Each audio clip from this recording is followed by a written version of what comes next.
Well, as you've seen, it's a wet night, but Arsenal are out in force, and this is the team for Tony Adams. And the old back four is back in place. Dixon, Bold, Adams and Winterburn. That'll be a high spot for the Arsenal supporters here tonight, but I'm not quite sure how long it'll last. Steve Bold in particular was telling us maybe 10 minutes is about enough for him these days. Parla, Vieira and Edu in midfield. Bergkamp. Francis Jeffers goes into hospital tomorrow to clear up, he hopes, that ankle trouble. And Jeremy Aliadier, who scored the goals that got Arsenal the FA Youth Cup a year ago, and he's been close to the first team this season. Probably if they hadn't had such a fantastic season, he might have got a game or two. He's certainly one for the future. Celtic only finished their SPL campaign yesterday, and they based their side around the team that won at Aberdeen. A change in goal. Jonathan Gould, son of former Arsenal forward Bobby, replaces Rab Douglas, and Alan Thompson comes in for Stilian Petrov. John Hartson, sorry to miss out against an old club. He's away with Wales. 19-year-old Sean Maloney scored a wonderful winner at Pittodrie yesterday. And they might be short of one or two star names, Celtic, but they come here with an intention of giving the customers value for money. And, of course, they've beaten Manchester United. That was in August for Ryan Giggs' testimonial. And they also won at Leeds just a few days ago, so they mean business usually. A check on the substitutes tonight. Ian Wright, John Lukic, coming back from their retirements to honour Tony Adams. It'd be fun to see them play. But Thierry Henry had to pull out late on because he's just feeling that knee. You saw it perhaps strapped up when he played against Everton on Saturday. And obviously he doesn't want to take any risks with the World Cup just around the corner. Arsenal's England quartet, of course, are in mid-air at the moment on their way to Dubai. Well, Celtic fans have come here. More stories out this weekend about the possible switch of Celtic and Rangers into English football. As a Scot, Frank, what do you make of that? I'd love to see it. I think they would be very good for English football. And also in Scotland, although there would be maybe a lack of interest, but for all the other clubs that's left in Scottish football, for an opportunity to win the Scottish Cup and the Championship, when really it's between Rangers and Celtic all the time, would also be wonderful for them as well. I hope it happens. It might take some time, but I would like to see it happening. Well, it's certainly a subject about which we'll hear plenty of debate, I'm sure. But let's concentrate on the evening, Tony Adams' evening. Tom Boyd spent a bit of time in London as a player for Chelsea. He's gone back and had a distinguished time with Celtic, and it might continue. There's some talk that he has one or two other options for next season, but Martin O'Neill on our programme yesterday was not ruling out the fact that Boyd might be in the green and white hoops again next season. And what a record, incidentally, for Celtic. 103 points out of 114 to win the SPL and that big piece of silverware. Do you know, I think that's quite remarkable, Martin, for Martin O'Neill as well, to be able to get his team up for every match, and sometimes the opposition aren't the very best. And that in itself, some people would think that's easy. I think that's even more difficult. Well, the plan is, as you would expect, for the two teams to come out and form a guard of honour for the main man tonight. The tickets, incidentally, sold out in some 36 hours. Quite hastily arranged this for Tony Adams, his second testimonial at the club, almost 20 years of service.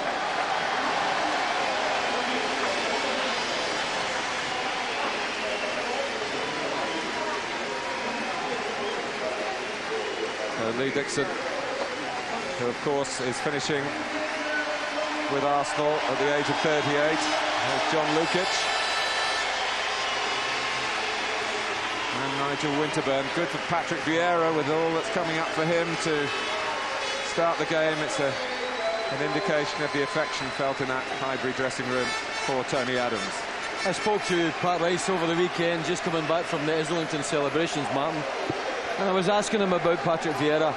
And he says the manager and the coaches and the staff all think that Vieira will stay.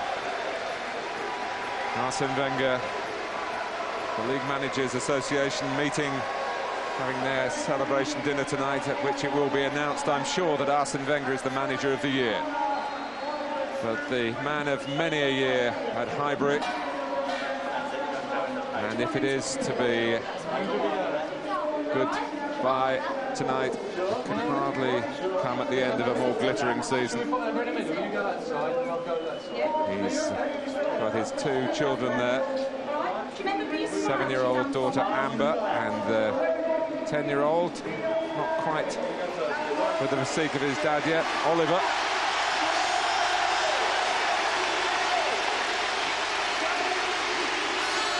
Mr. Arsenal, Tony Adams, now into his 20th year on the Arsenal professional staff. Born in a particularly good year for English football, 1966.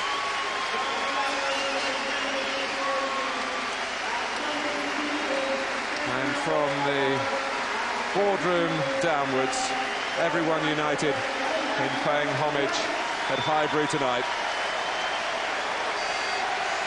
An influence on the Arsenal dressing room of the most positive kind. On the field, he has helped Arsenal successfully overcome so many challenges, captaining them to 9 major trophies. Off the field, of course, he's confronted major personal problems.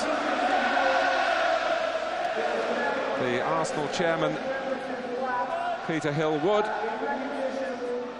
making a presentation in recognition of Tony's time here, which might not be coming to an end. Still 1 or 2 rumours around that there could be the basis for another year. And Brian Quinn, the chairman of Celtic, with a presentation from the Scottish champions as well.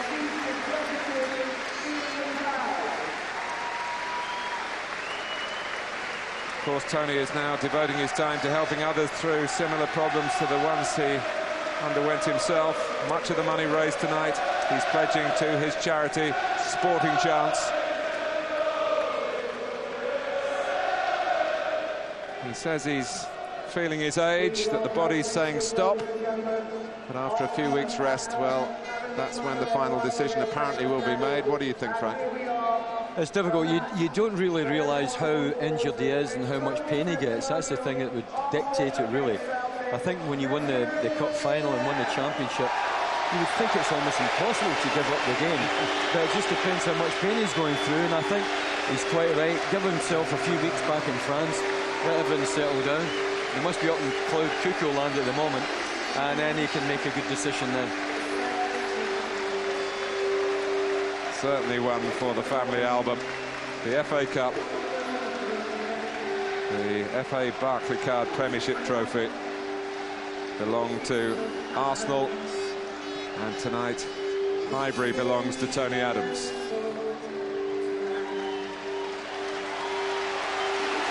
There is certainly only one Tony Adams. Around 670 games for the club. I hesitate to name it officially because there's some dispute over the status of 1 or 2 fixtures in his early years. Just short of 50 goals, but that doesn't tell you the half of it. No, he's been well, I think it's a pouring rain tonight, you know, and yet everybody's been queuing up to get in. There's some Celtic supporters asking me, can I get them any tickets? There's friends of theirs outside who've come all the way from Glasgow just to come and watch the game, and he's held in terrific esteem by everyone.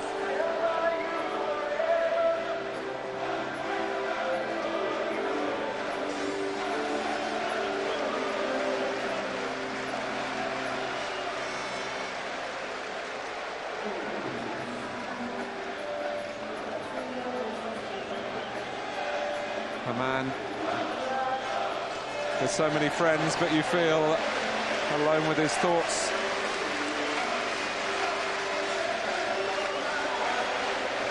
And watching the shooting skills of his children, and now summoning them to the centre circle for the toss-up.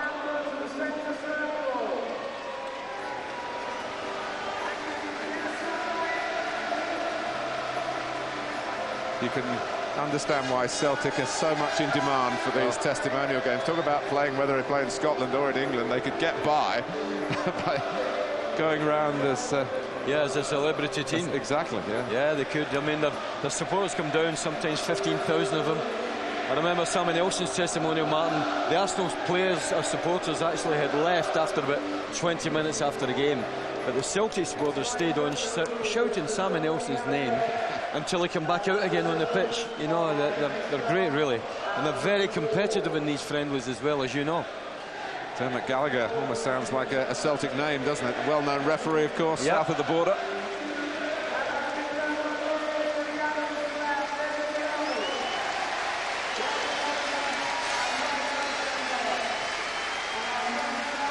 Well, they left him out on Saturday for the final Premiership game so that he could play tonight. That gives you a little hint that Tony Adams is, although he always looks fit as a flea when we do see him in these fleeting appearances, he is battling against the legacy of all the years, all the games, all the glory, some heartaches as well.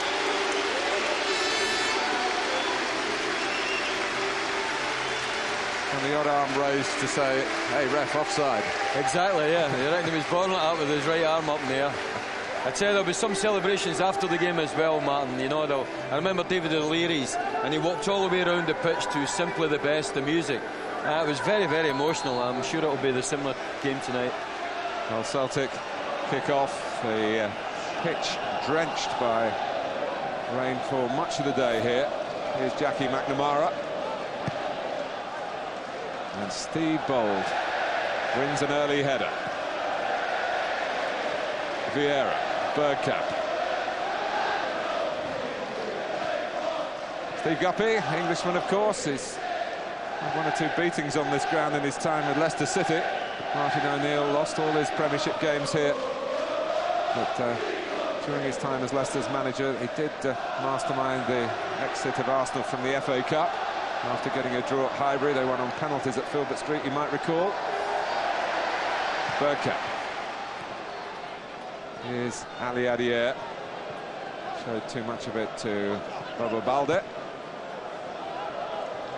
I watched Stevie Guppy getting in across last night. I was trying to switch in between the games between Celtic and Birmingham. He was on the byline with no room whatsoever, and they get one of the most beautiful crossing. He is one of the best crosses of the game, isn't he? He still is. Of course, it got him an England cap. Vieira.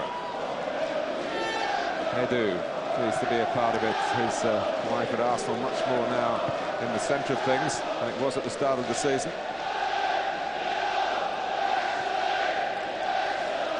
The flick from Maloney has got plenty to offer, it seems. Dixon and Guppy. Battle resumed for one last time. Going up against Momo Silla. I think Silla will learn very quickly after about 10 minutes or so that arm of Tony Adams will be up a few times, and he'll have to bend his runs a little bit more, not running straight lines.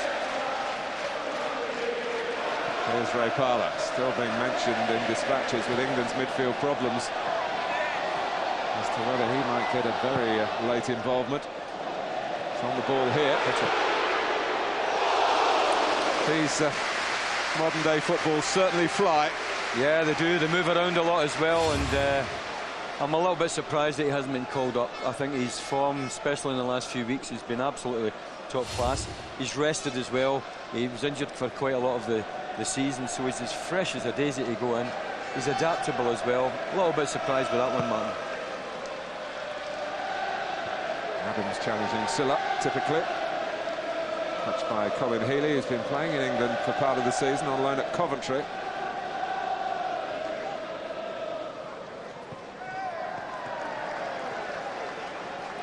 Celtic flew down today. They had a 3-hour coach journey back to Glasgow from Aberdeen yesterday evening.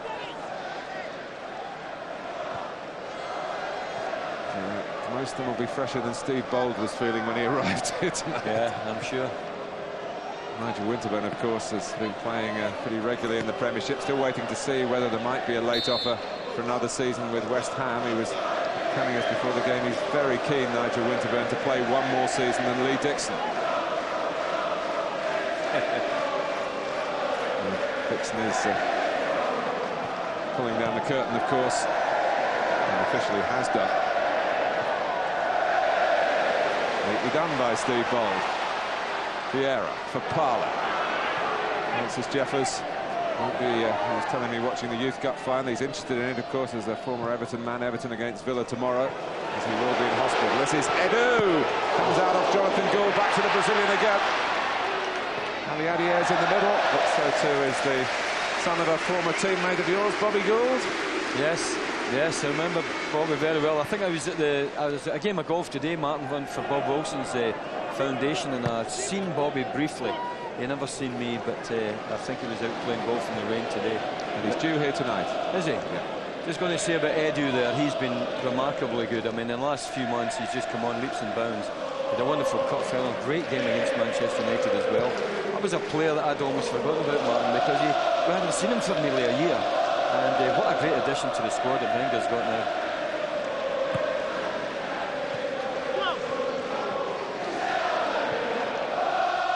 By McNamara to Tom Boyd. Guppy. Now Celtic, we should not forget how they developed under Martin O'Neill. 200 points in 2 seasons. To win the championship back-to-back, to end that remarkable run of Rangers. Parlour. Well, of course, Rangers got some revenge in the Scottish Cup final recently.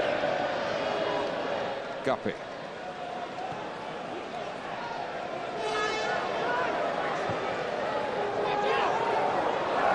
Winterburn. He just got a touch away from Jamie Smith. Move the ball about well, Celtic, don't they? It might be in a league that's maybe a little bit inferior to the Premiership, but they certainly switch the play and play good attacking football. Morten Weghorst is up.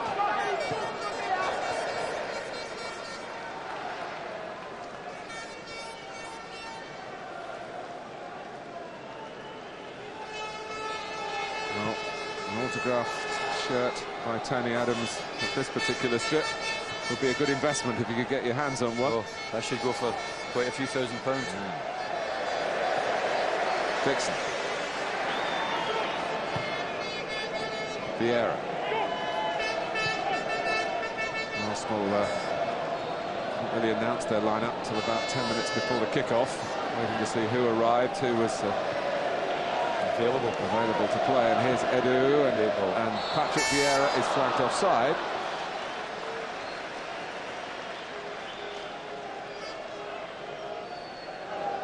Guppy.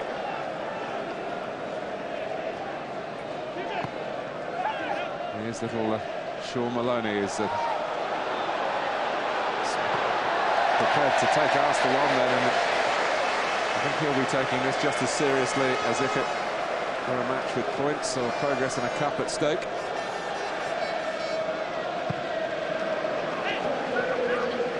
I don't know whether you saw it, Frank, but there was a wonderful scene in a game at Hearts quite recently when Maloney and another young player, Lynch, were fighting over taking a penalty. They both got 2 goals apiece in the game. This was in a league game, 2 youngsters going to the bench saying, hang on, he wants me to take it, no, he wants me to take it, both on a hat-trick, and Maloney took it, I think, against the wishes of the management, but missed it. Did he? He scored last night, though. He scored a great free kick yesterday. This is Nigel Winterburn in Arsenal red and white again, cut out by Healy. Silla, who's an international with Guinea. Healy again.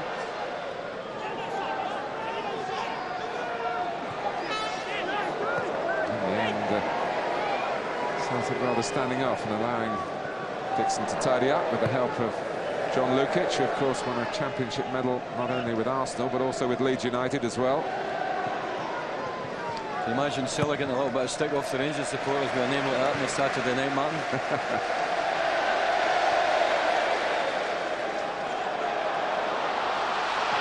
Parlour. Quite run for Aliadier. Happy wanting it wide here and going to get it from Thompson.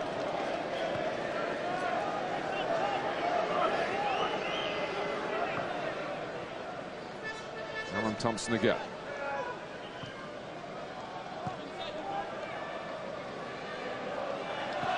See Dixon's angle there, he's playing him inside, doesn't want Guppy to go on his left foot and try to show him in towards Patrick Vieira, which is a really good move, really, because he's certainly not as good with his right foot as he is with his left, and he is one of the best crosses I've seen for years.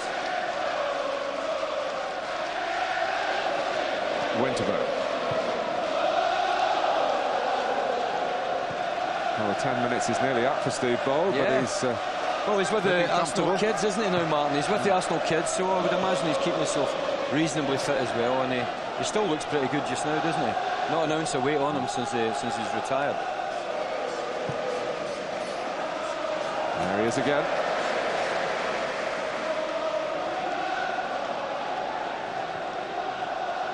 Aliadier, Jeffries. Bergkamp able to turn. Aliadier goes for the right, Bergkamp goes for goal. How old were you when you finished, Frank? I played Queen's Park Rangers in the top flight till I was 37. I actually should have stayed on, but we trained exceptionally hard, Martin, in those days, you know, and I think I trained too hard. I think that Arsene Wenger's teams train very lightly and they keep their energy for Saturdays, and looking back on it, I think that was the correct thing to do, especially when you get older. You just get so tired after matches, you need time to recover. But what Arsenal have got, and I know exactly what you're saying about Arsene Wenger and almost the stopwatch time training, no going on beyond the appointed time, as some teams tend to do. Players like to stay out and enjoy themselves. But what has really impressed me about Arsenal, and particularly in the big games towards the end of the season, is the upper body strength that they've got. They've got fantastic football technique, but they're real athletes as well. Well, I mean, when you look at Henry, I mean, he's such a finely tuned athlete. He looks magnificent. No, there's a lot to commend it. You know, the state of the pitches in comparison to how we played. Look at this pitch here. End of season. It looks better than our pitch did at the beginning. Yeah. It's Paul Burgess, the groundsman of the year.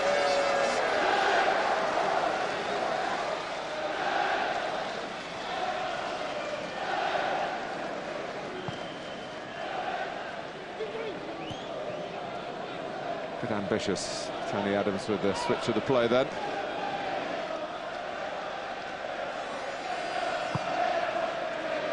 Parlour. They do.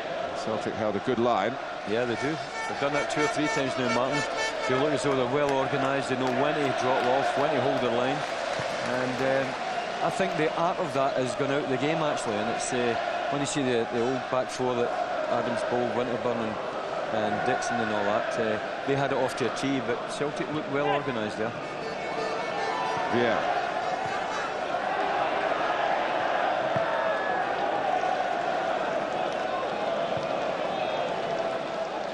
Here's Healy. Just missed out to the Republic of Ireland World Cup squad.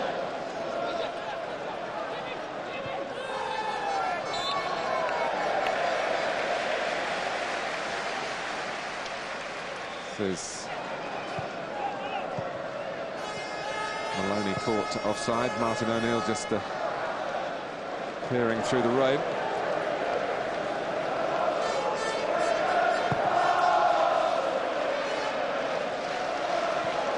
Misjudged by Boyd that time. Because behind him. Thompson. Touch from McNamara. Guppy. Morten Weghorst, who was threatened not just as a footballer, but it's not too dramatic to say this, but as a human being by a really serious virus that affected the brain, and it's marvellous to see him playing again, the Dane. Bob Baldy has done very well as well, isn't he? A bit uncompromising at times, but it's been a big success for Celtic. Silla. McNamara making a run. Goes wide to Smith, who is quick. And he's forced a corner. Nigel Winterburn might be thinking that's all I need is a flyer on my side of the pitch for a testimonial game. I'd not seen him before yesterday's game, Martin, and I just seen him picking up the ball and running about 40 yards. Very, very quick. Good cross about him as well. But little Nigel's still a very fit lad at his age.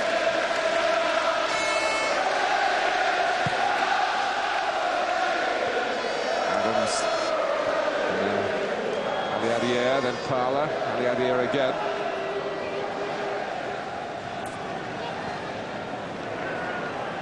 Kamara covering at the back. Boyd. Celtic, in 2 years under Martin O'Neill, just beaten 4 times in the SPL.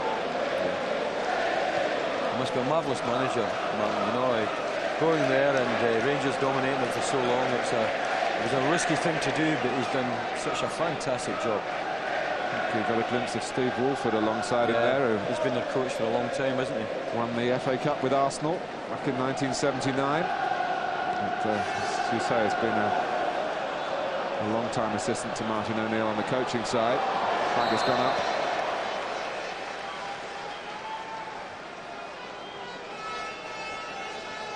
Having a little look towards the bench, Steve Bold. He just got his hands on his knees there.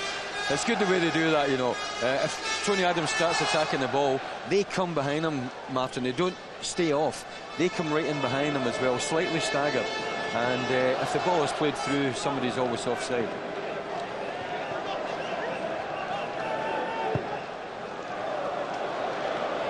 Tom Lukic during that moment.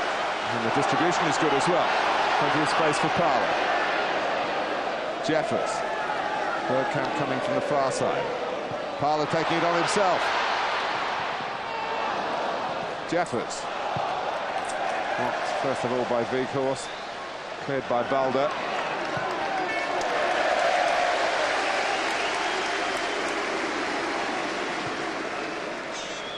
Tony Adams has been Arsenal's captain since 1988.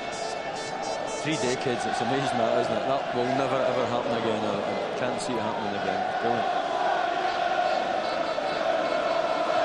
And the club kept faith with him when he was not available, shall we say, for a period. Thompson. Maloney. Positive in his movement again, but the pass was blocked by Vieira.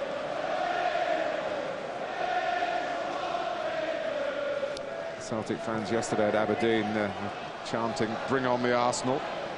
Yeah, but phenomenal fans, Martin, aren't they? Back well by Jamie Smith. Healy.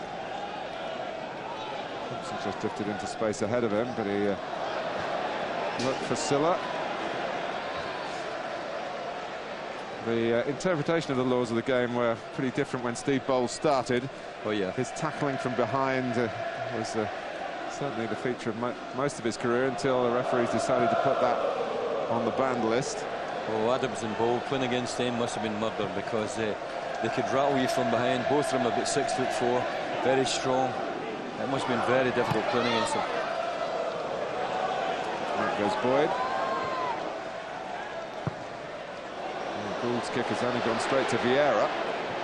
Touched by Aliadier. Edu. Oh, unlucky. A night for flicks and tricks. That came Winterburn, not wanting to give anything away. Really, Nigel Winterburn, it's only a friendly, but he looks as though he could just get and play in Arsenal's back four. No problem at all. That's no insult to West Ham either, but he really does look so comfortable there. Strangely enough, there was a little bit of gossip earlier in the season. Arsenal had a lot of problems at left back, and Nigel Winterburn, just for a week or two, wasn't in the West Ham team, and one wondered whether a deal might have been done. Ashley Cole's had knee problems, happily put those behind him. Matthew Upson got injured playing at left back. Van Bronckhorst will be out for most of the rest of this year, who can play at left back. So when Tony Adams has played and looked to his left, there's one or two unfamiliar people there. Guppy to show the art of the crosser again. Smith. Thompson, with plenty to aim at, but on his weaker foot. Yep.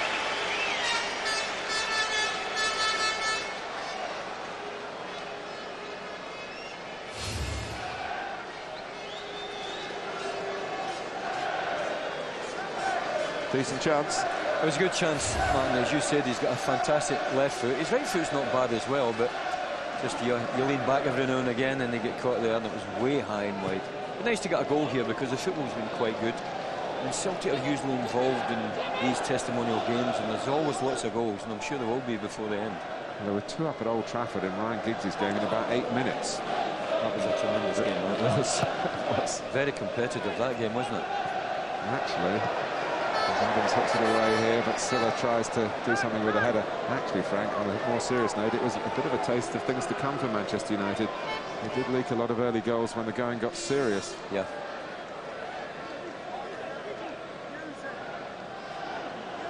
And now Parler's caught in possession. Maloney. Edu.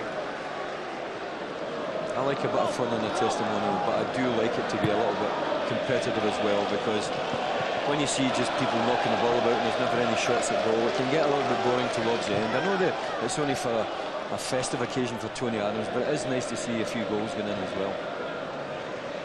Well, Martin O'Neill very concerned that Celtic played their part here tonight. Yeah. A little bit worried about the lack of star names in his team.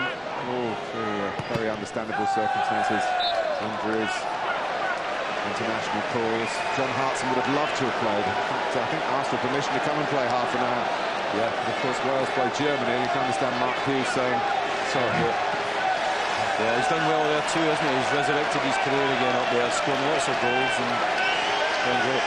Now, if this was stage managed, of course, Steve Bold would flick this on, and Tony Adams would head it in. Yeah.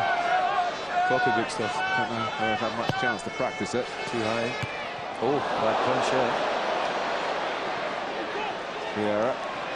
Back to the corner taker, Bergkamp. Bold gets to it. Now comes Jonathan Gould. And Guppy's right foot has sent it high rather than the way up towards the halfway line, but now Maloney's on the move. Winterburn slips, but still got a foot to it. Bergkamp. Edu's very disappointed, we understand, not to have been called up by Brazil for their World Cup squad. He hasn't got a senior cap. I think his form's come just a little bit late, Martin, for them to really recognise it. You know, in the last month he's been a tower of strength. He's always been a similar type of player to Vieira, winning tackles and coming away with the ball, distributing it really well. Good left foot on him. Probably a little bit late. Parler. Vieira, who is most certainly going to the World Cup. Francis Jeffers enjoyed his goal against Everton here on Saturday, but he'd love to get himself injury-free so that Arsenal could start to get full value for that £8 million or so. A player of his quality, somebody that's happy in the box, has been needed here, especially at times when you see wide players getting to the byline, looking up, no one really happy to be in there trying to win that ball, and he likes that type of player, but he's been just injury after injury. Pulling out there by Healy, but he did foul Vieira. The thing is about Wenger, though, he's so patient, Martin. You know, he just waits and waits and waits, and he's done it with quite a number of players, and they've come through in the end, like Edu and players like that. And we've got one back on the line. Yep. So Bergkamp can clip it in. Not quite far enough to where Lee Dixon had taken up an intelligent position. Yep. It's interesting that, you know. Jeffers. Oh, lovely ball. Dixon put all his energies into just getting to the ball. A little bit of argy-bargy there with Robert Balde. Yeah, pointing at each other. Yeah, that's far from friendly. Yeah. That was serious stuff. If I was Dixon, I would get on my bike back to the right back position. He's a bit too big to handle him. Balde's a big lad.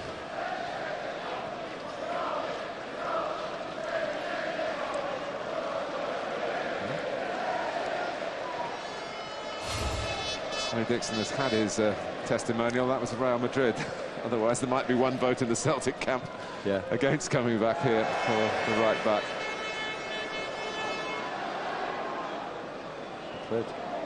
Silla.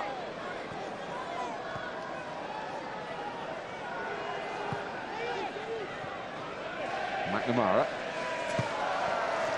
You can imagine Martin O'Neill taking this game slightly more serious than maybe Arsene Wenger, Martin, because if they are talking about getting in English football, he'll be watching how his players do against the, you know, the Premiership players. They've done well in Europe, didn't they? In the Juventus game and all that, they've, you know, made their fans proud of them. But to have it week in, week out would be another different type of test for them. I think they could eventually do it.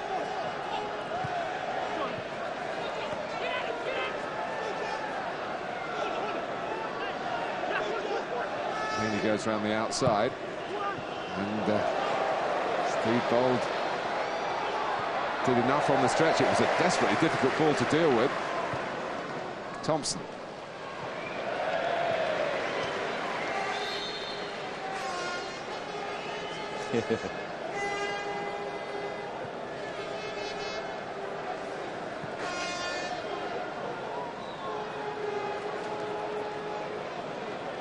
There's another indication of how seriously Celtic are taking it, with Silla chasing back.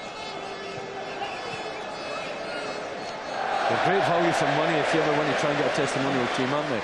You know, they never take it easy. They know they've got stacks of supporters come and watch them, and they always try and do their best. Full high for Jeffers. They don't head many goals, Arsenal. But Jeffers did head his against Everton on Saturday, only his second Premiership goal for the Gunners. The other came very early in the season here against Bolton. Former Bolton man, Alan Thompson. Guppy. Too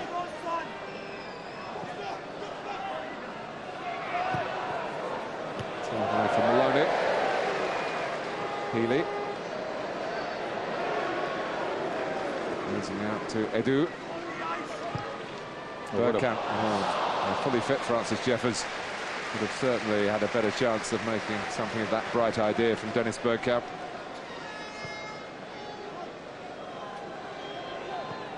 McNamara. This is Maloney. And that is typical Tony Adams.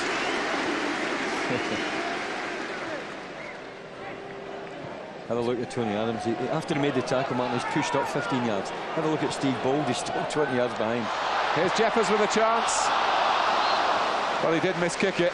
Still produced a corner. I'm sure he would love to put that in the back of the net just to build up his confidence, and that's what's needed. Adams is too tired. Adams and Bold are staying back from the corner kick. They usually go up for them. Dixon is keeping away from Balde.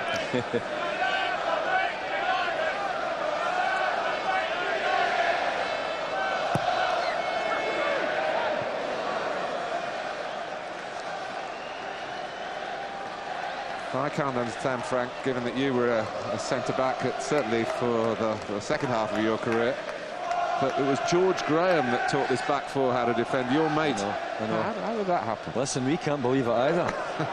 George was the last guy that was going to become a football manager, but he turned out to be an excellent one as well. Thompson has got a chance on his left foot this time, forced wide by Lukic. Back to Guppy.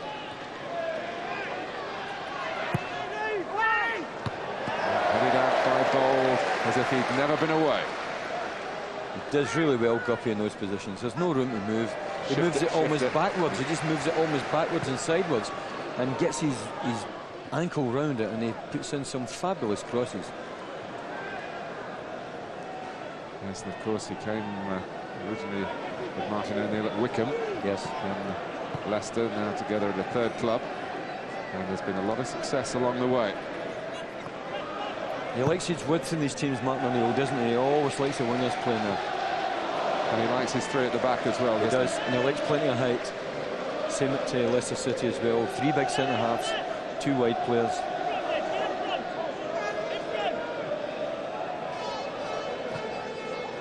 Incidentally, that win by Celtic yesterday avenged their only Premiership defeat of the season, which was at Aberdeen back in December.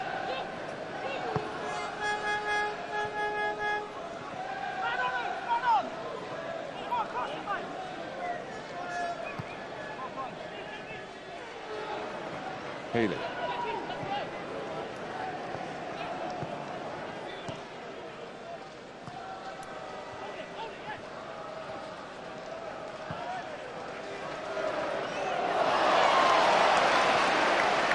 Aliadier.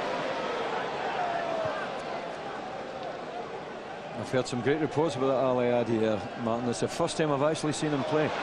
Vieira, who we've all seen plenty of and enjoyed. Edu.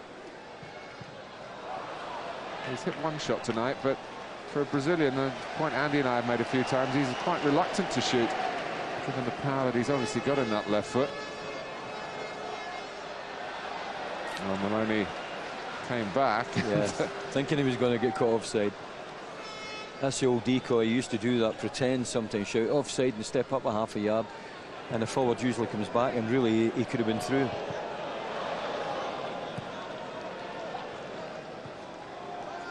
Healy.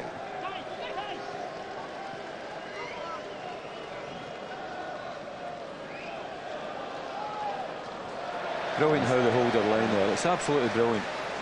It's an excellent tactic, but not many back fours get the hang of it. You know, they find it too difficult. Somebody always drops off, but they hold their line, then attack the ball. And even though Stevie Ball's not been playing for ages, it still works well.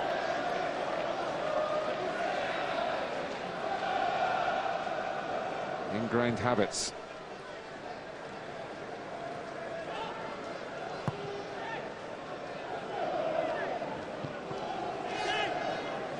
Guppy.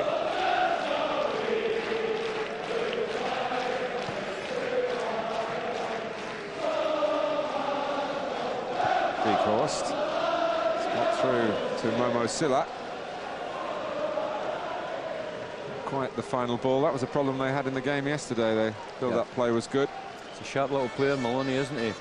He changes his runs as well. He bent his run there. He's realised that he's getting caught offside a few times, and he's got the intelligence to then come sideways and then try and make it through, but it was a poor pass. Guppy goes in there to win it back. Healy.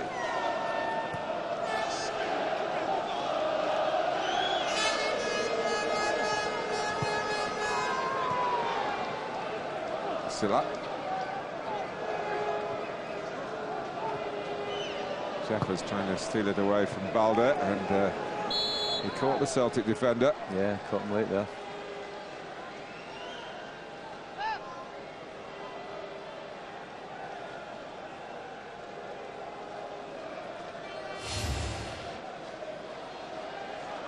See Jeffers' eye, certainly from that angle, look, he was coming across towards the ball and not directly at Balde, so let's hope it was accidental. But anyway, the play went on, and when Dermot Gallagher did stop it for a Celtic free kick, a bit cold for the family watching, but it's heating up for the man himself, because Celtic are within range of the Arsenal goal.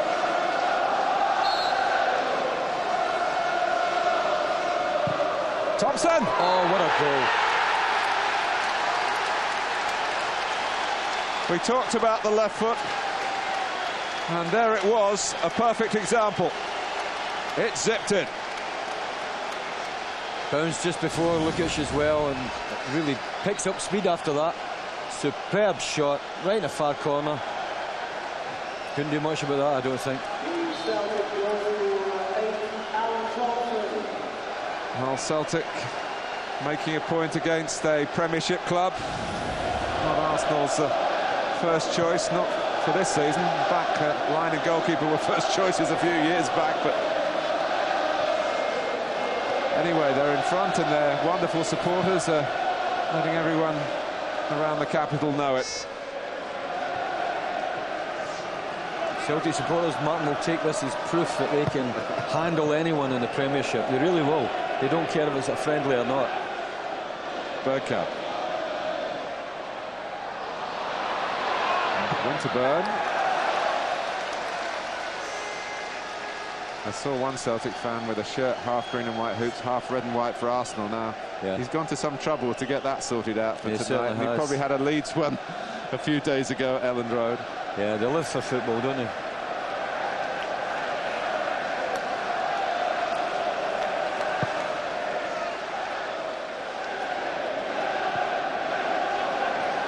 Here's Maloney looking to link up with Silla. Celtic could be in again here.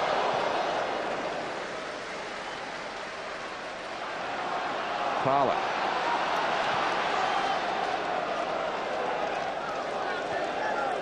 The idea.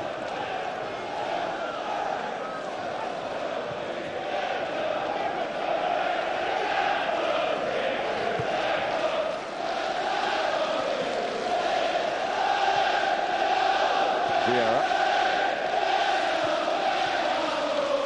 Sat up for a moment for Patrick Vieira to think about the shot, and now he probably wishes he had the shot. I think that's about the only slight weakness that Patrick Vieira's got in his game. His finishing shot isn't always as good as it should be, and I think he's a player who potentially should score a lot of goals. Here we go with by the captain. And he seemed to have brushed Silla aside, who was down on his backside looking a bit dazed. Bergkamp. Up behind by Balde. This time Adams is coming up. Arsenal are behind. Bold is coming up. 10 minutes to go to half-time.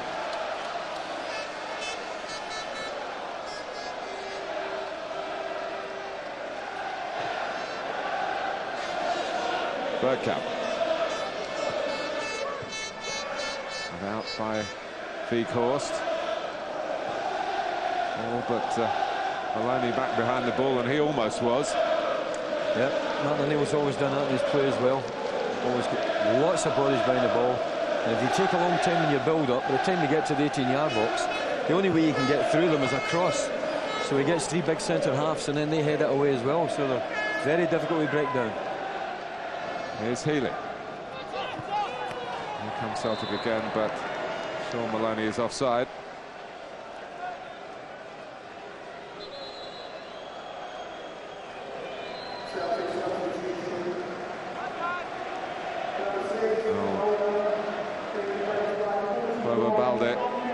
Man of the match yesterday, hasn't got to half-time tonight, and he's been replaced by John Kennedy.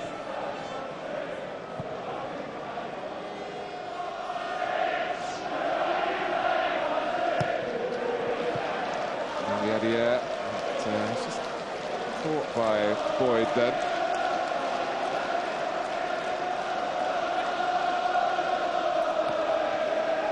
Very hard for the younger generation at Arsenal to crack getting into the first team squad, let alone the starting 11.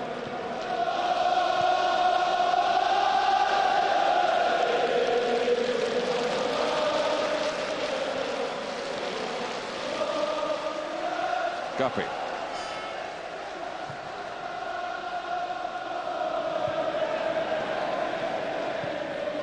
Vieira.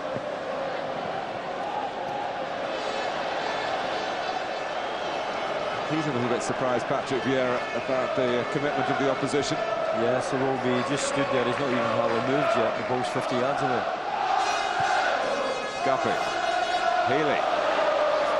And Vieira started to move. He got back in the nick of time. But Martin O'Neill and John Robertson. It's almost as though it's a league match, isn't it? The way, how intense they are. Look at Martin O'Neill. Arsene Wenger's just sitting there. Martin O'Neill's quite intense looking. John Robertson been down to the touchline, then getting back to him. And they really take these games pretty seriously, don't they?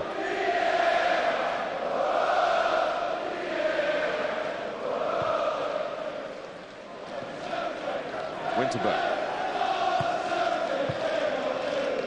And this Bergkamp, of course, wouldn't have been going to the World Cup even if Holland had qualified. He'd in a couple of years retired from the international scene. Jeffers working hard to get there in front of Boyd.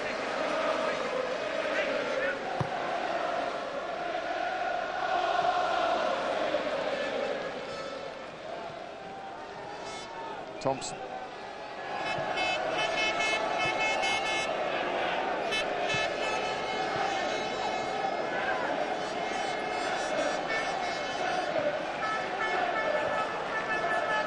He's not having to play on the retreat. But here's Edu, finding Bergkamp. He was pushed on down that far side, and the ball from Edu gave him something to chase. Beekhorst having to bypass Nigel Winterburn to get the ball away from the danger area for Celtic. Thompson. Like most visitors to Highbury, what Celtic are enjoying is the playing surface here. Passing is good and crisp here, and they've got a man over, 2 men over in fact.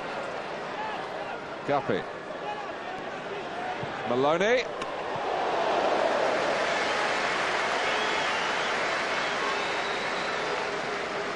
I mean, considering they played last night as well, or yesterday, Martin, and travelling all the way down, still very sharp and putting everything into it, aren't they? I watched 4 or 5 of the Arsenal players and that, when the ball broke down there, they just stood and walked back there. They're not really at it, but Celtic players are getting behind the ball and they're getting up, overloading in the attack as well.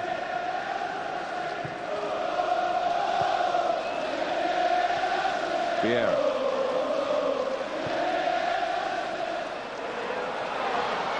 Aledier. And Arsenal get a corner.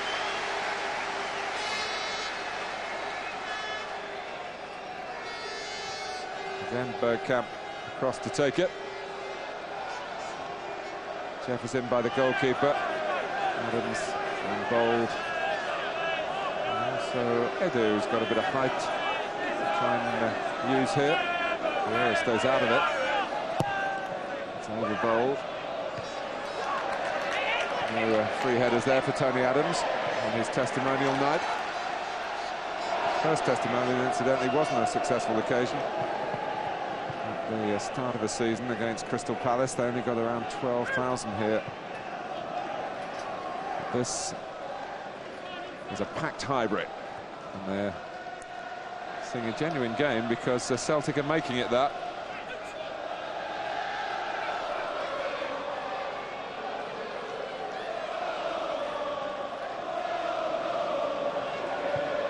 McNamara.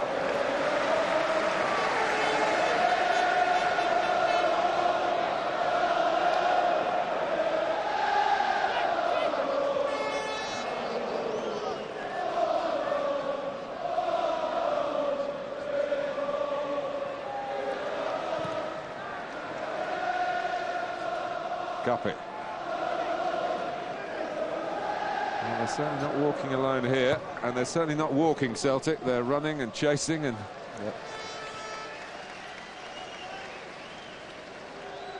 I think that's why the fans constantly come down for every testimonial, because they know they'll never get embarrassed. Celtic will always give her their best, and it brightens up the game as well. Edu. Healy takes it from him.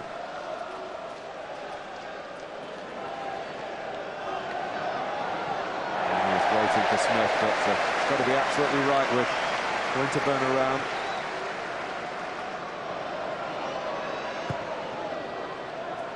Just wonder whether Nigel Winterburn's taking the opportunity tonight to just let anybody watching who might be looking for a left back. He probably is going to be available, or at least tell Glenn Roeder that he shouldn't let him go. Can't believe why he is letting him go.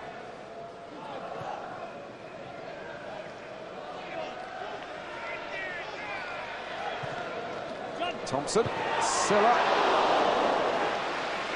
Well, when he got to it, you expected him to score, but he didn't.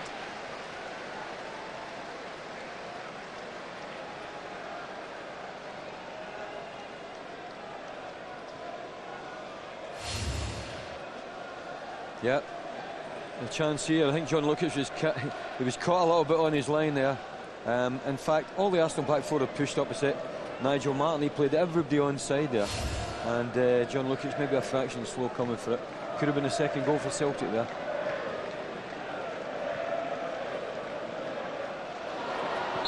Winterburn again, and that was a distinctly genuine challenge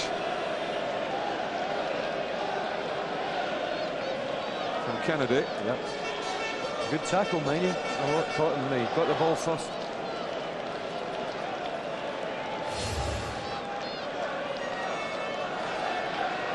And it was a two-footed tackle, but I don't think there was any intention except for going for the ball. But Nigel's been used to that. He's done it all his life himself.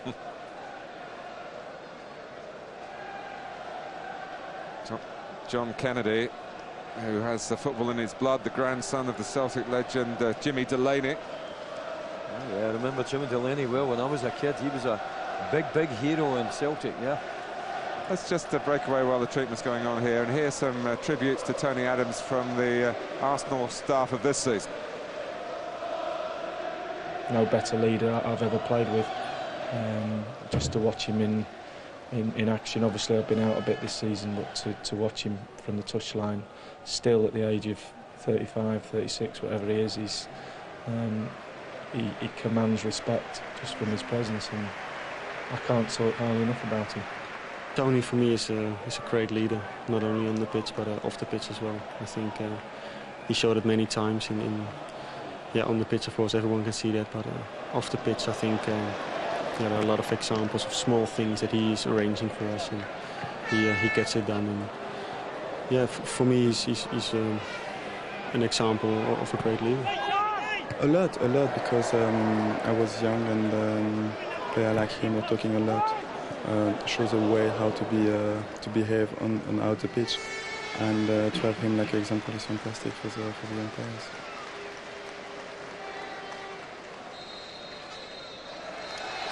Half-time on the big night for Tony Adams, but Arsenal are behind. And it was a terrific goal from Alan Thompson, a skimming free kick. One or two changes, I'm sure, for the second half. Maybe a side of Ian Wright in Arsenal, red and white again.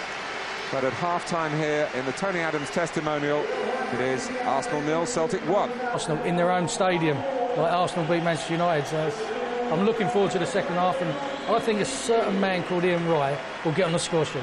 No sign yet that Tony Adams is on his way into retirement. Sleeves are rolled up for the second half. I think that answers the question. A big smile on his face. He wants to get a goal, and it'd be nice if they got a penalty and Tony stepped up and took it. That'd be great. Thank you, Kenny. Back to Frank and Martin. Just checking round the changes here, Paul, and Richard Wright is in goal for Arsenal for the second half, so we've got one Wright on the pitch. Ian Wright came out and warmed up at half-time. Kanu is on. Yep. Luzhny's on there as well. Yeah, Oleg Luzhny. Yeah. Looks like Aliadier's gone off. Yep. And Edu. And, of course, John Lukic. But for Steve Bold, so much for 10 minutes, eh? He's out for the second half. Oh, he's out again? That happened to me, I tell you what. Once you get out there, and if you think you survived the first half an hour, you do not want to come off. It's great. Brings all the memories back again, Martin. You don't want to sit down at half-time, though, do you? Because he might not get up again. Obviously, true. He stayed on his feet. Oh, he'll be stiff in the next few days. Second half underway. Arsenal 1-0 down. Alan Thompson with a trademark free kick from that fearsome left foot of his.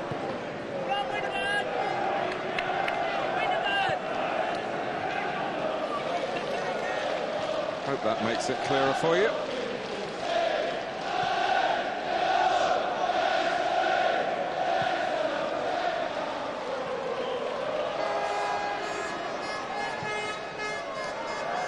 Celtic just looking round, seem to be very much as they were.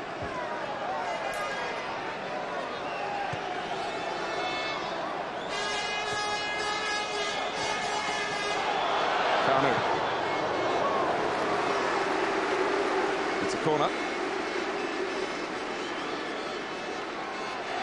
It's a player I would love to see scoring more goals, Martin Kanu. With his body swerves, it sends half the stadium off to the left, and then the goal's wide open, and then he scuffs his shot. It comes towards Tony Adams.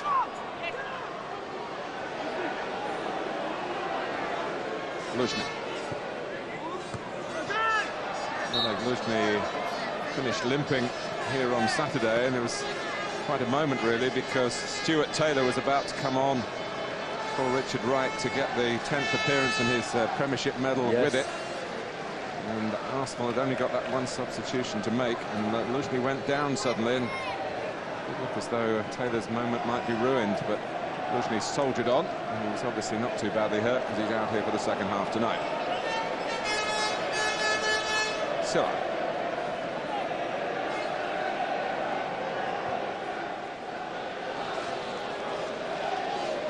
Guppy.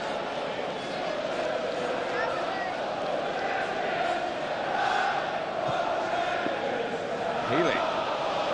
Adams goes across. He just about conceded the contest. With a certain amount of reluctance. And Celtic still have a corner.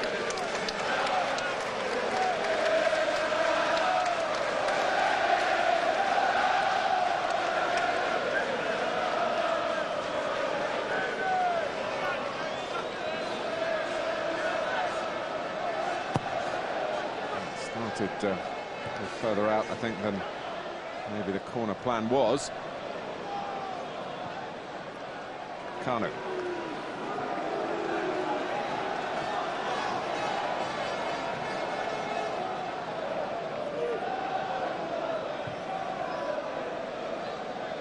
Luzhny having to operate in midfield. There's no way he's going to get into this back four, that's for sure. Vieira. Bergkamp. Dixon on the right. Bergkamp just took his eye off the ball. But, was caught a little bit wider than where Thompson had his shot from. But it's an opportunity for Adams to come up again. He did score at this end of the ground, the North Stand end in the FA Cup against Gillingham. Oh, I really want to see him score here tonight. That's as close to a cross in a telling position that he's got. He's got a big smile on his face as well. Or else it's a grimace trying to get back to the halfway line, I'm not sure. I think it started as a smile, but quickly became a grimace. Yep. And he went.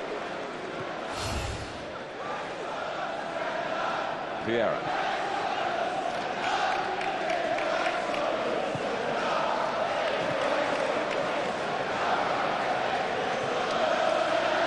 Luzhny.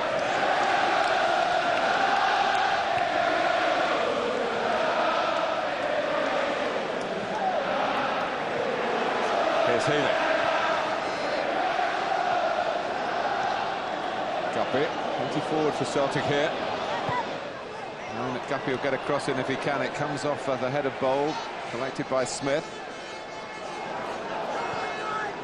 Mara went round the outside, but Celtic look in the opposite direction through Thompson, back to Guppy again. Thompson wants it back and gets it back. And more work of a pretty serious nature for Tony Adams.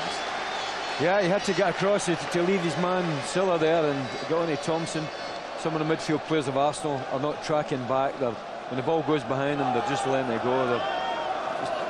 Especially Vieira and people like that, just taking it a little bit easy tonight.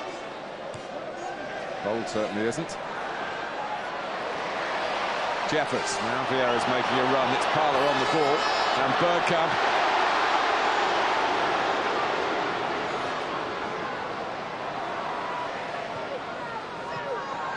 Parler. Celtic have regrouped. Yeah, that's my hands.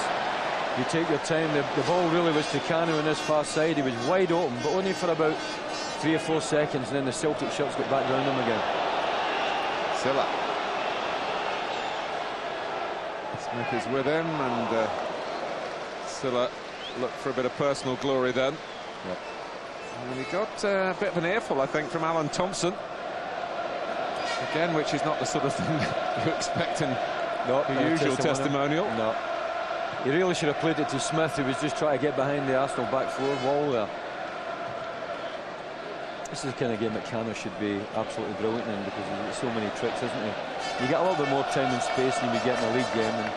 Well, you should, but I'm not sure that's the case tonight. Well, you're absolutely right, because Celtic do play at a higher tempo than any other team in a testimonial I've ever seen. They're quite committed. I'm not saying 100%, but they're not far short of it. And they did play a league game yesterday. Yep. Great credit to them, man. Gets marvellous, their attitude. Shows you that they've got a hard, tough manager that won't stand for any nonsense. And we're talking about Guppy out there, and you've got John Robertson there, who was one of the best wingers I've seen for a few years.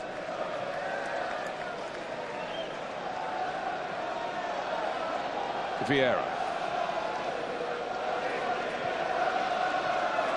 Bergkamp, who's tried to give us a trick or two from his wonderful repertoire. Vieira was caught by Boyd. Kanu has a shot. I don't think Vieira was best impressed. Kanu, of course, also has got the World Cup on his agenda.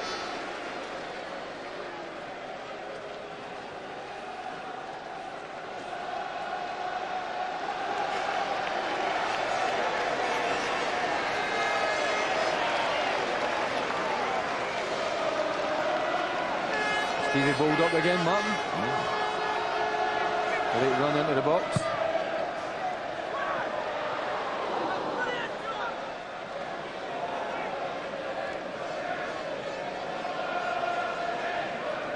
Thwarted again. It's been Arsenal's story, really. So look at the closing down there, Donnelly. I mean, he sprinted about 40 yards to the close manager, wanted to run down. And look at them going forward, Celtic as well. They put it in, don't they? Guppy.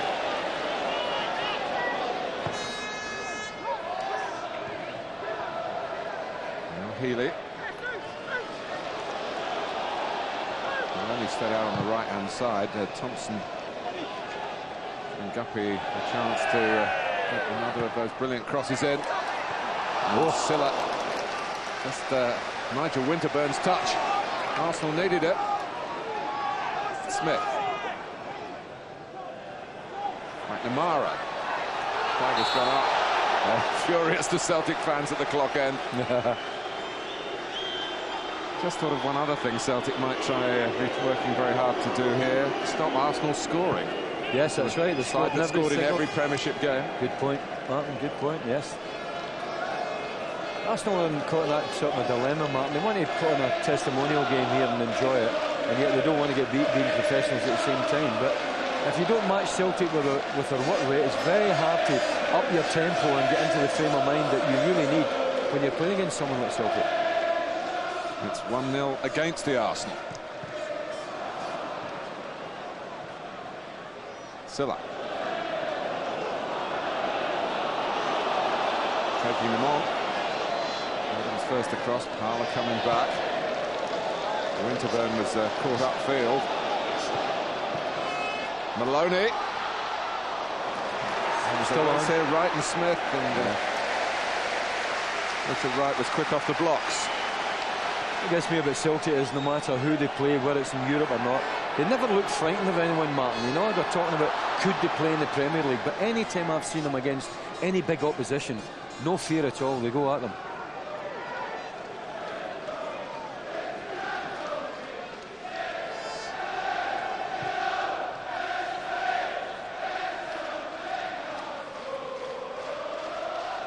Silla. Thompson to his right, Maloney to the left. He could go through on his own here, Momo Silla. Beat everybody except Richard Wright. Yep, he's got a bit of pace on him. He's not afraid to have a go and take people on. Look at the Celtic fans behind that goal. Make it like a cup final, don't they? How can you not play with fans like that behind you?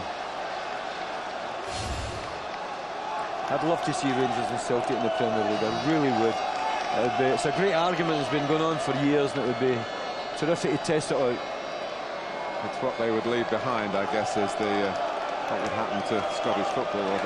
Well, at least they've got a chance of winning the championship, and that would make it a fresh competition, but maybe some of the interest would go out to football in Scotland, which would be a great shame because they're suffering already. I think someone's got the previous ball as a souvenir. Oh yeah, great. I found one spare one anyway.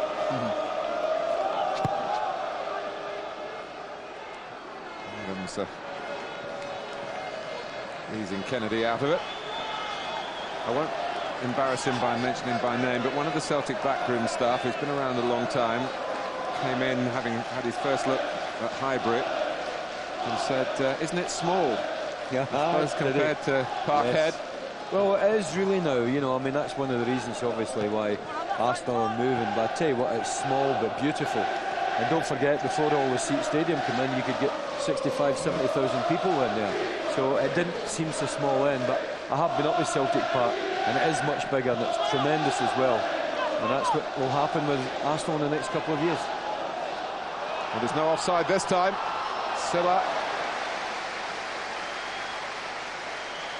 looking at the referee, but all he's got is a corner.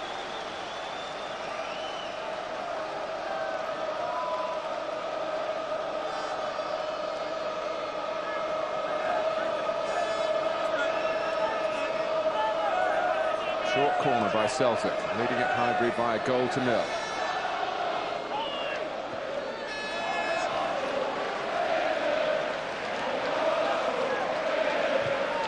He can cross with the right foot as well, and that was a decent effort. It needed positive reaction from Richard Wright, and it got it. Vieira held it by Thompson. Wide it goes to Bergkamp.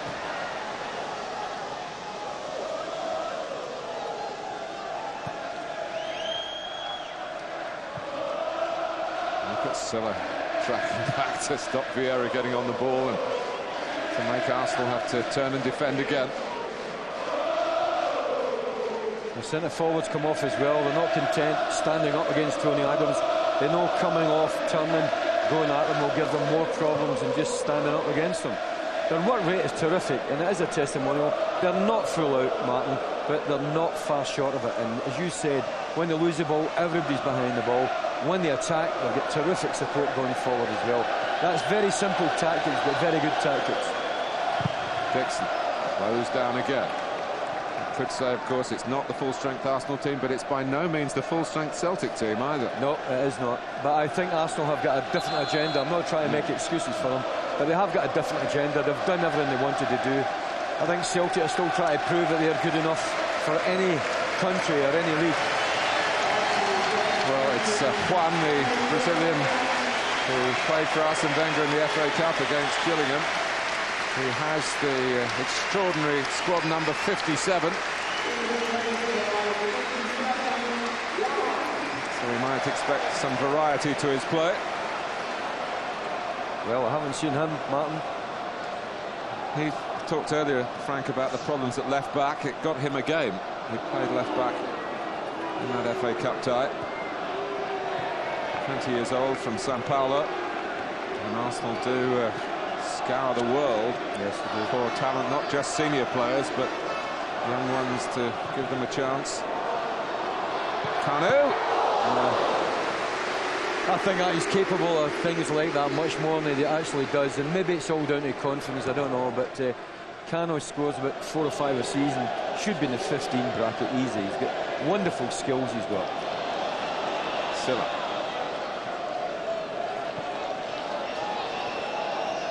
Guppy. Ball just a little overconfident then.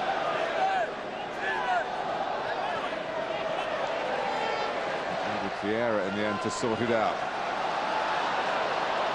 And Juan making a run ahead of Parla or Jeffers. Action on the shot. Sometimes that can work for the players ahead of the man having the shot, but it just skidded away from Vieira. Luzhny.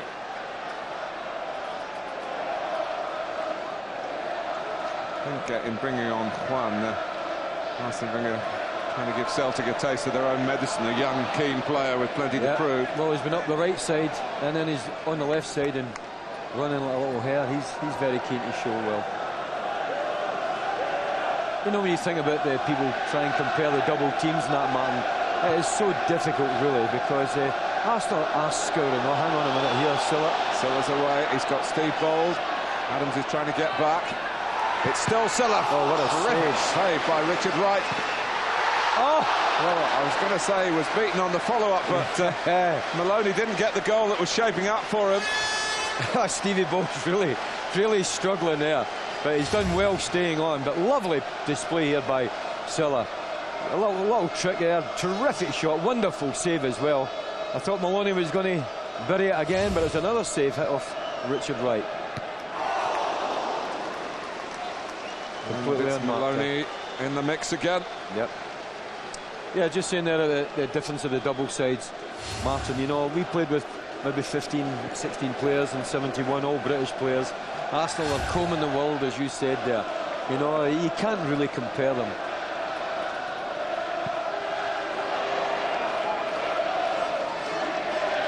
What you can say is both your double side and the two double sides for Arsene Wenger were supreme powers at a time where the competition was very, very fierce. And yes, your joust with Leeds United to win the league title, the final with Liverpool in the FA Cup, stand comparison with anything. But does Judge Graham come out with a comparison? And I'm not trying to say we were better or anywhere like the present double side, but point for point, if we were getting 3 points, we would have been ahead of them, both in points and in goals against. But I think the modern team is absolutely unbelievable. Their style of play, and it's the best I've seen of any Arsenal side. They've been tremendous. Did George take into account that your team played 42 games and this team played 38? Yeah, he did. He took into account of everything. Igor Stepanovs is getting ready to come on. Another Arsenal change. Winterberg. Adams. 1-0 to Celtic. They could have led by more. Maybe should have done with the recent chances. Winterberg. Kanu. Got Kwan with him. Because just enough depth in the Celtic defending there to stop the Nigerian going on one of those marvellous mazy runs of his.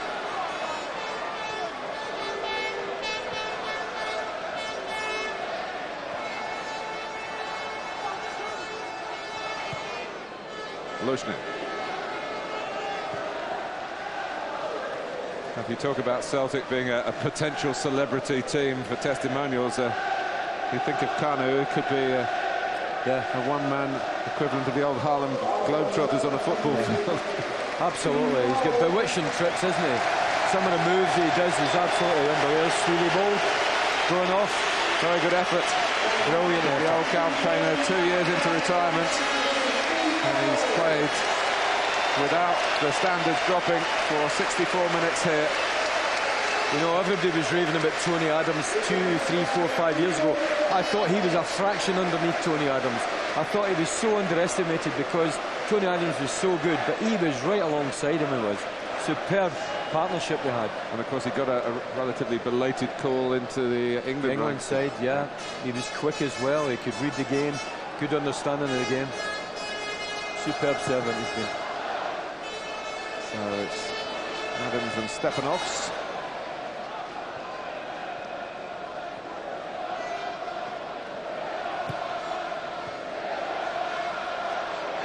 Jeffers. They're calling for Ian Wright. Still a hero here, isn't he? And he's retired a few years, and yet they still love Ian Wright. Interesting if he comes on, see how fit he is.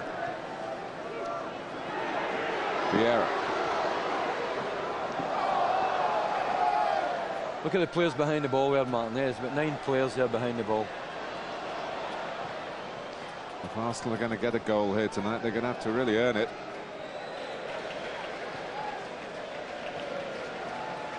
Dixon.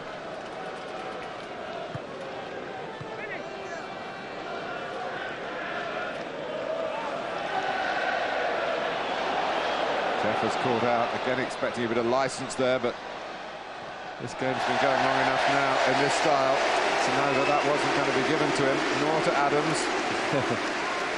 Those are the ones that hurt, those are the ones that ache the next morning when it's hard to get out of bed, and that's when you start thinking that maybe it's time to use the old expression to hang them up.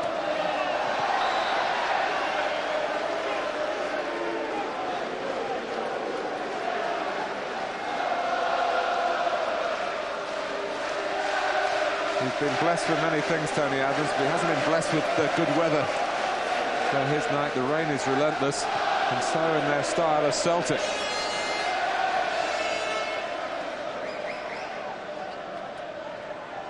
Vieira, Kanu. Winterburn. And he's looking for Lee Dixon. Oh, what a good goal. How about that?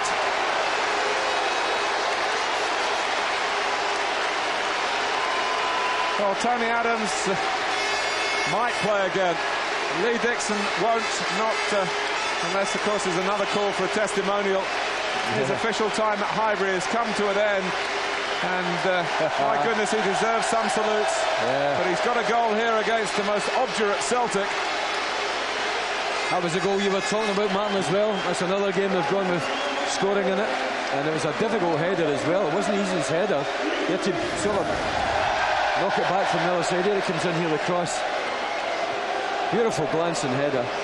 No challenge there. But still an excellent header from his point of view. That's good. We'll find out what happens now. So Lee Dixon levels it in the Tony Adams testimonial.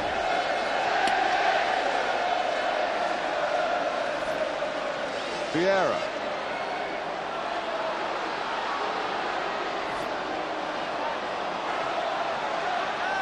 Clark.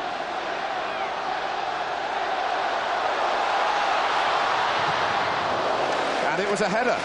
We're saying Arsenal not getting headed goals. Yep. George Graham practiced him every single day, and yet Arsene Wenger doesn't. But Arsene Wenger scored more goals. And look at the adulation for this. Oh, they love Ian Wright, don't they?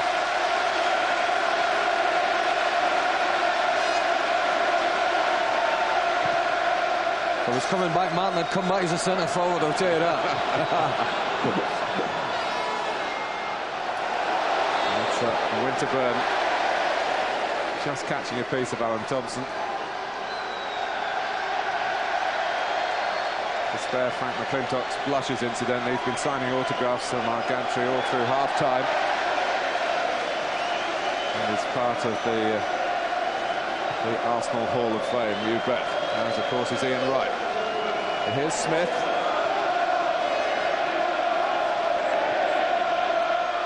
McNamara.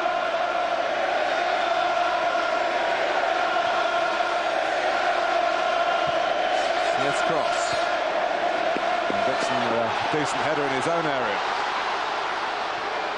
Parlour. Very hard to weight the passes. Yes, skids off the surface, isn't it? I thought Canna was offside there, but the linesman didn't think so. It's good. I mean, I'm watching Celtic as well. They're just about as good as Arsenal at holding the line, which is...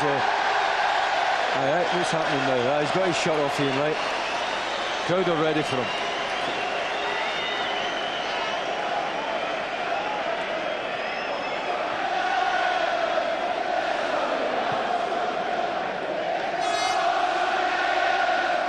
Thompson.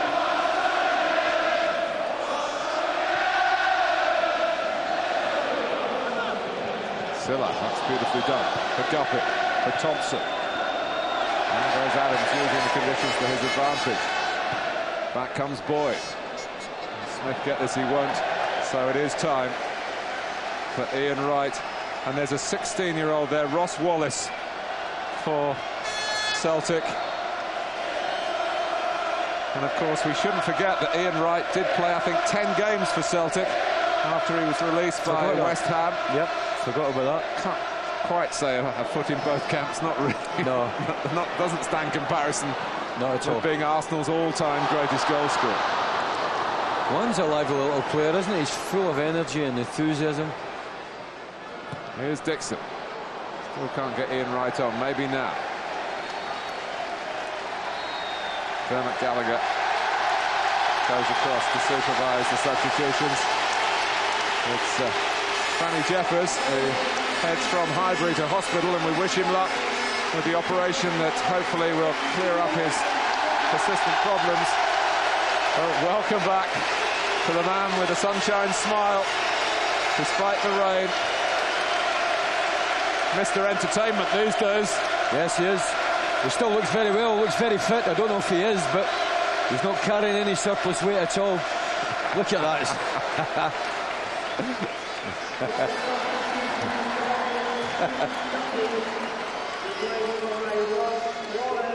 Healy's gone off.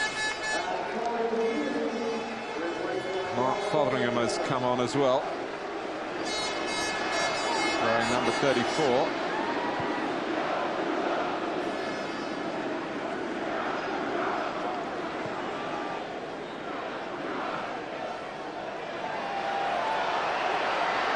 The Arsenal substitution. Put a tackle in there, Martin, you know. So it's a league match. It's after him. Stepanovs.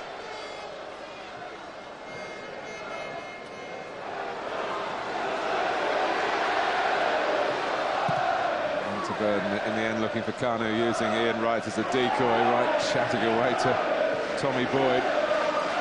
Kennedy's in there. He really means it, doesn't he, when Kennedy plays? He tackles very firmly. Kanu. Good header down from there. him. It's a Weghorst and strongly.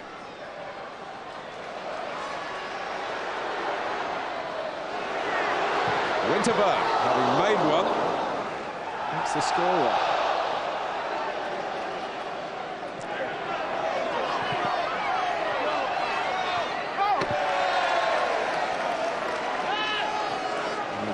Got his first touch. Fotheringham has gone into midfield. Wallace on the left. With a little piece of the testimonial at Ellen Road recently. 17 shortly. Plays at Highbury as a 16-year-old.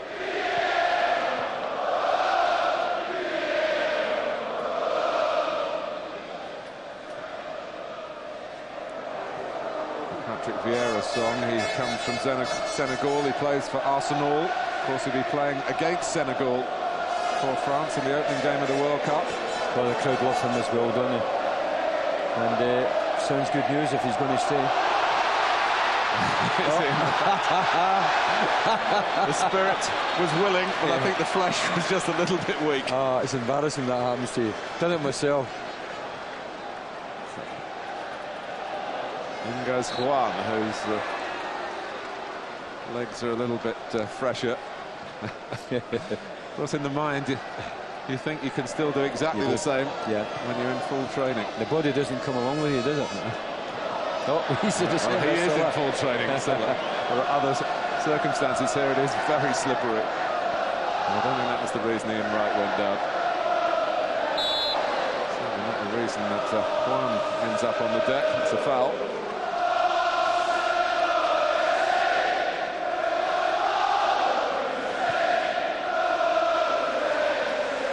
Right to Lushnin.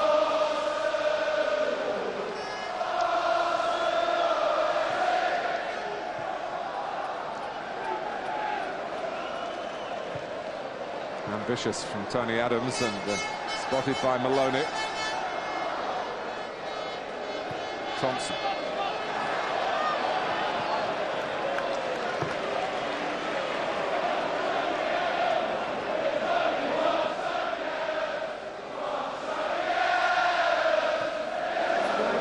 Ten major honours in his Arsenal career, 9 as captain, 2 of course this season. Capacity crowd, 38,000, the attendance up on the board. In honour of the captain.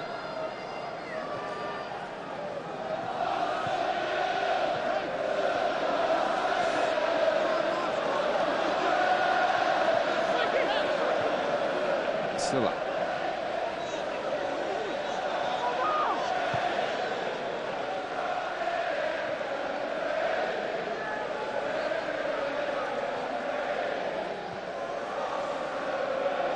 Fotheringham. And Kennedy. More live football for you tomorrow. 8 o'clock. FA Youth Cup final. Fantastic event and produce some great players, international players. Everton and Aston Villa. First leg. Sky Sports 1 tomorrow. Smith. Here's Wallace. Adams in the thick of it there with Silla, as Richard Wright was struggling to regain his position. Done really well there, Adams. It was a great block, that was. Lee Dixon got left in his heels there, and it was a good attempt, and it was heading goalwards as well, but Tony Adams blocked it well.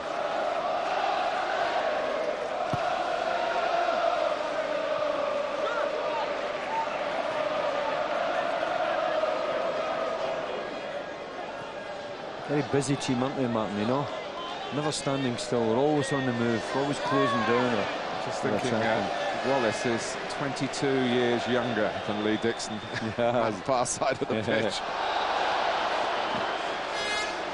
Fotheringham trying a trick against Patrick Vieira, who's trying to see the funny side of it. Yeah.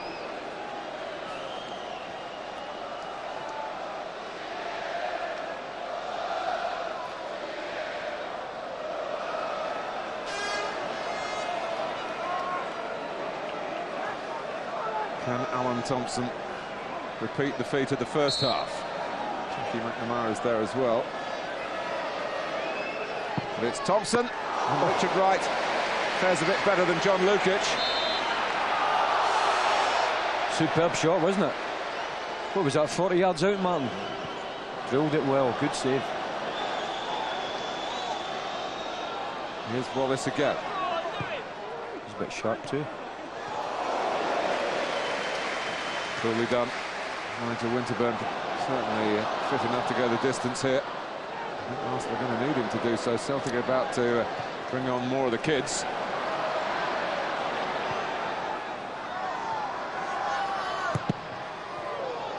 Just watching the boy Kennedy there, every time he rattles into the tackle, he doesn't know it's a friendly.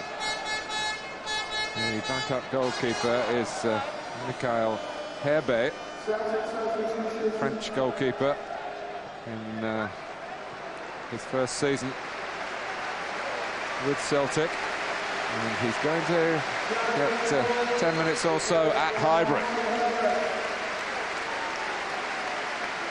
in place of Jonathan Gould, who was eventually beaten by Lee Dixon's header.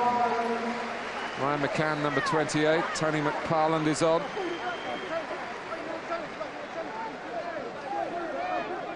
Alan Thompson goes off to the relief of Richard Wright, I'm sure. And Ryan McCann. Jamie Smith is going off. And this is John Paul McGovern.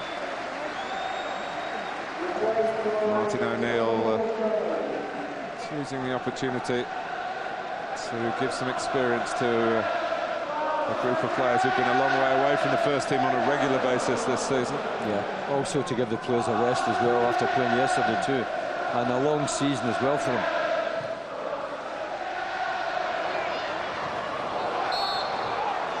It's a corner.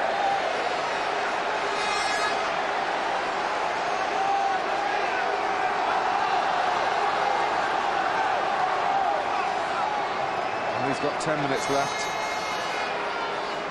and of course the opportunity, should Tony Adams score, to put Arsenal in front for the first time tonight. Still trying to keep tabs on him. Squirted off McNamara.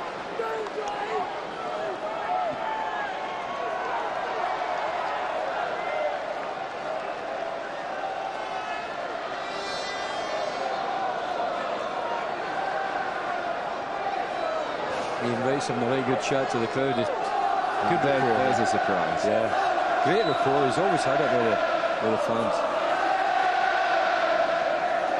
Yeah, they've nicked the ball. It's the Arsenal supporters this time.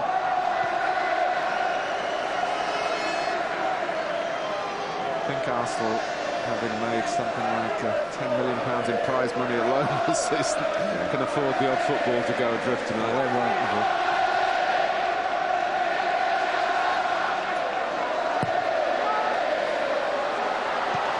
Doing his best to get there. Ian Wright likewise. Down his corner. He's back on the ball.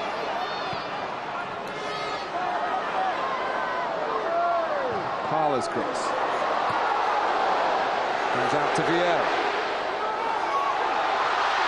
And White couldn't get it down. Nor could Juan.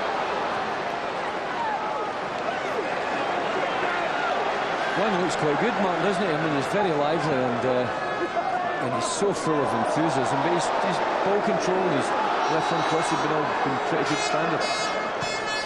There's another of those. You just wonder if he doesn't make the breakthrough. 2021, he's got to be playing somewhere. It's the trouble nowadays, you know, the youth policy. It's very hard for them to break through because it's difficult for Arsene Wenger to give kids chances. And when they make mistakes, it's usually in their first year or so. You could lose 6 points by that time. This latest swathe of changes by Martin O'Neill. Right, Kanu. Here's Vieira.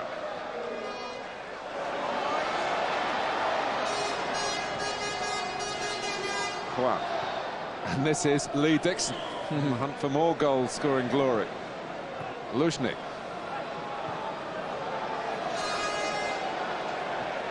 Look at the work they're doing. Changing from position to position, closing down, never hanging off them. They'll be tired after this game, Celtic. They really will. They put a lot into it.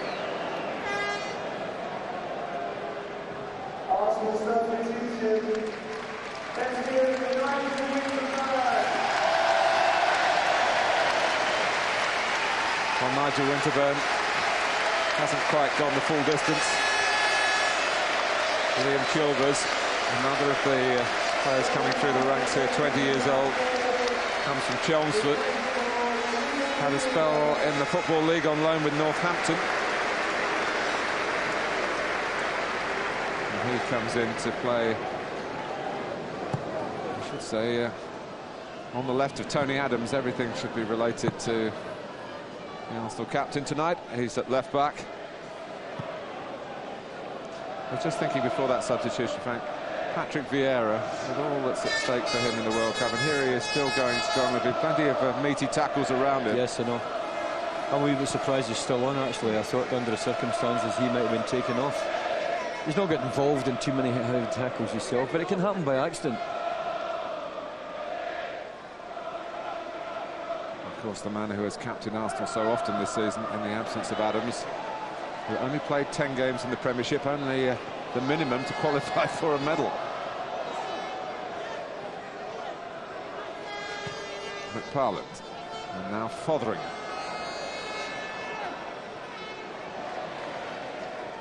Weghorst, who's been there from the start. Silla.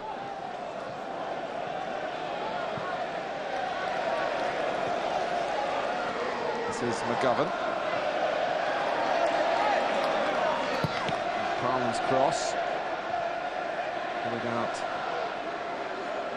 by Luzhny. Kanu deep.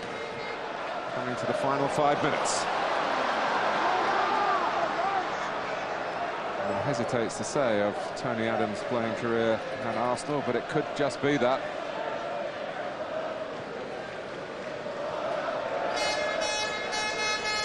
Dixon.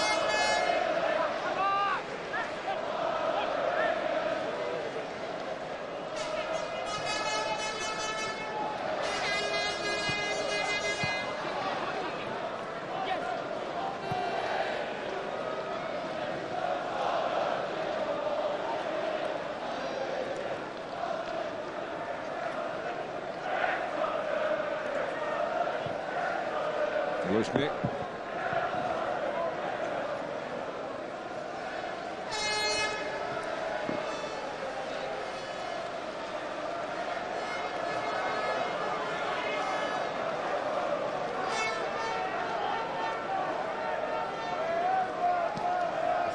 Some suggestion that Tony Adams may make his own exit before the final whistle. 4 minutes away from that.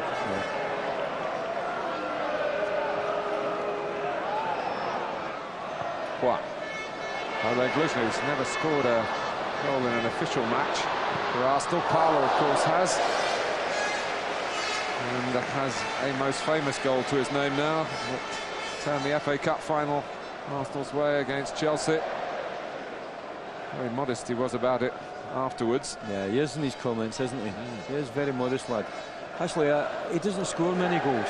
But he usually scores crackers, doesn't he? They're usually brilliant goals when he does score it. He averages about 1 every 13 games when you look over his career. Yeah. But most of them are particularly memorable ones. Long range, he loves to have a crack. Kanu might have a crack himself here. Right.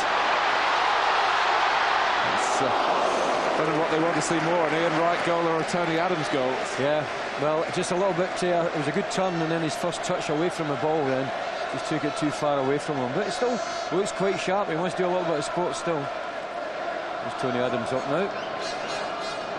I don't think Celtic will give him that either. Silla's coming back to track him again. No.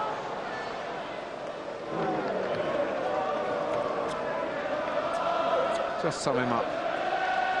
Tony Adams? Yeah. Well, you couldn't get a better centre-half because it's not just about your ability, Martin, and organisation, which is vitally important, but he's like another manager out there. He leads his team, he leads by example, and you don't often get players like that. And to stick at one club as long as he had, it's quite remarkable. And it's a shame from England's point of view that he isn't a couple of years younger and a little bit more free of injuries. He's limping just now, but still working his way back in that back four. It's a manager's dream, really, quite honestly. If you were a manager and got Tony Adams on your side, especially a young, thrustful one when he was a few years ago, magnificent. And if you could get 10 or 15 games out of him for another season, would you take it? Oh, definitely. You'd have him just to be around your dressing room. I really mean that as well.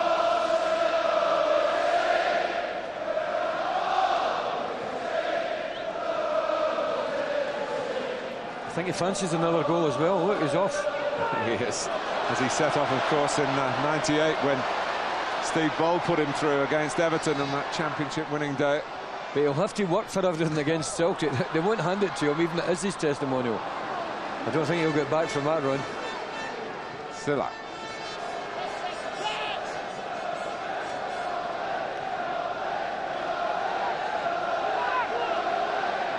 Here comes Weghorst.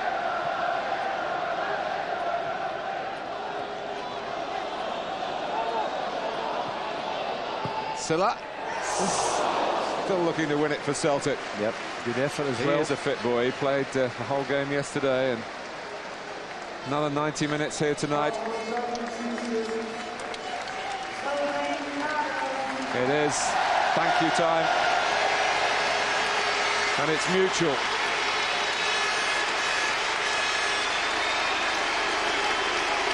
Homage paid at Highbury to Mr. Arsenal.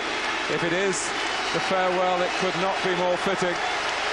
The best part of 20 years of a life that has not been without its troubles, but there has never been any doubt about Tony's devotion to Arsenal Football Club, nor the Arsenal fans' devotion to him.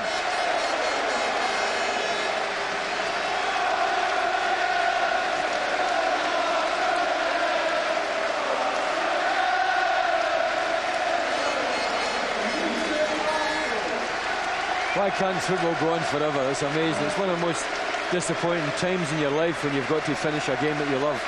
And it's such a short career, although he has had a really long one, 19 years.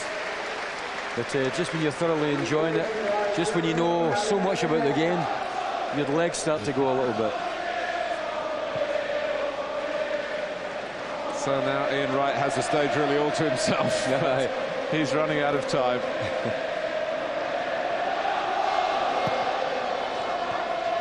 Adier, incidentally, who was substituted at half-time, has come back on again.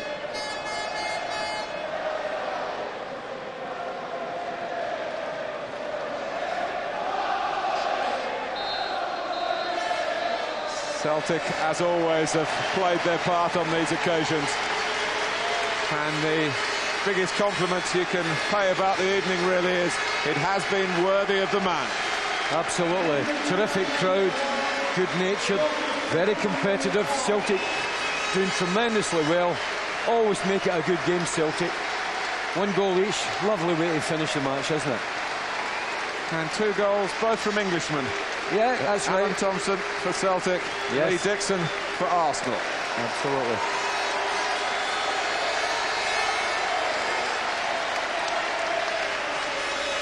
There's Martin O'Neill out telling the Celtic players to get up to your crowd, go to the home supporters or the away supporters.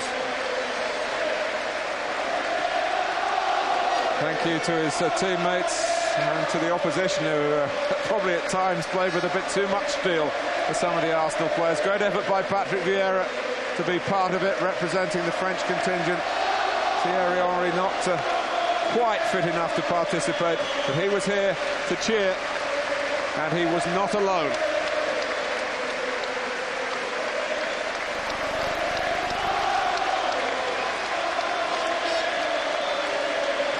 We've seen that smile. He's a philosopher now, Tony Adams. Yeah. He's been talking about maybe going to university to get the education that, of course, he couldn't have as a young footballer, and he probably didn't want them. It's been a consistent career, but it's been very much a change of lifestyle. Well, you asked Tony how he is now, and he says, no, the question is, how are you? He turns everything around the other way now. So he has changed quite a lot. Trying to learn to play the piano. How can you have a big, tough 6 foot centre-half play the piano? You ask him about some of those early Arsenal games, and he says, I have to tell you, I can't remember. It was through a haze. How do you remember this? How do you manage to play so well if you're drinking that amount? It's unbelievable, isn't it? What a year to get your testimonial when you win the double. Could have timed it better. And it could not be more merited. If he got some help from on high, you can understand that, with the timing of it all. The double winners. The trophies are on display tonight, which didn't happen on Saturday. It was just the Premiership. Now, Claire Tomlinson talks to Tony, I'm not Adams. sure if you've got any breath left after running around the pitch like that. It's been a fantastic, fantastic night. Is it what you expected? Amazing. I'm lost for words. I was right at the Ian Wright of celebrating that, wasn't it? Fantastic. I don't think I can do one more day about one more year at the moment, the way my knee feels, but they're amazing, absolutely amazing. The legendary back four back together, and Steve Bolt lasted a whole hour. I think Baldy was exceptional, wasn't he? He looked fitter than me. I was getting a bit embarrassed, actually, because they were all performing so well. Thought I'd better do something, but they were amazing. And did fate... Everyone connected with Arsenal Football Club have been so good to me. They really have.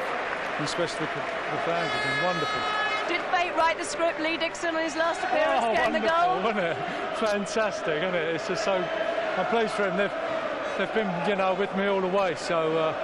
I couldn't dream, when I got the opportunity to get them back playing with me. I said...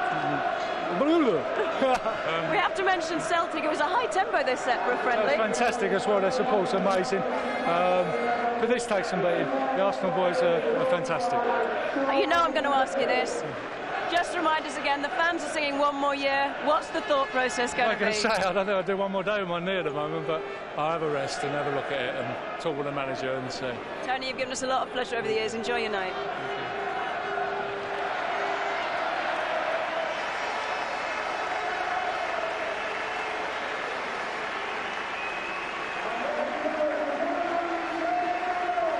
What a transformation. The family's here tonight, and rightly so. There must have been times when perhaps they didn't see such a happy ending. If indeed this is to be the ending. Kenny Sansom, do you think anything that's happened for Adams tonight will influence what his decision will be? No, I think, Tony, what he said there, and I know Tony really well, and he will have a sit down and a long think about it.